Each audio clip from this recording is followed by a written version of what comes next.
The first time you went to a skate park, you said was really the first time you kind of felt content as a kid. Well, when I was skating, and I would see skate magazines, and I'd see the guys going down the street and things, and so I knew there was potential.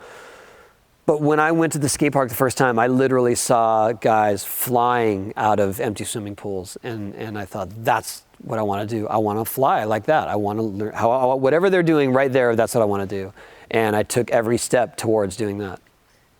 In high school, how much did you get picked on? In high school, my early years, I mean, that was my existence, was just getting picked on for being too small, for being a skater, for being scrawny, for being nerdy. It was like I was in the advanced placement classes, so I was already a nerd. I skated, which was even like lower on the totem pole of cool back then. So I just had 3 strikes against me. I was tiny, and so I just was kind of a ghost. What would the guys do to you? Oh, they would just sometimes just pick me out, swing me around, just start yelling "skater." It was really embarrassing. Yeah, I mean, and definitely put a damper on any chances I had with girls at the time. At the time in your life where you believed you were the best you've ever been, how much would you practice in an average day? My teenage years, I spent the majority of the day at the skate park. I mean, I'd get out of school and I would go straight there, and I'd be there until at least dark, if not later. So I was skating a good 3 to 4 hours a day, probably 5 days a week. Somebody close to you said that when you were coming up, you were really never satisfied with yourself. Yeah. How true? I think that's very true. I put high expectations on myself when I was young. I still do.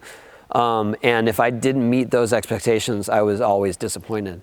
And I think that's what helped me in my competitive career, because when I would compete, if I performed at my best, I was happy. And it didn't really matter how I placed, because I knew that was the best I could do. If I didn't perform at my top level, and even if I won the event, I would walk away disappointed. Really? Yeah, and having that drive to want to do it perfectly, or the best that I could, definitely kept me ahead of the competition for a lot of years, because I was striving to get better for myself, not that I was striving to get better than my competitors.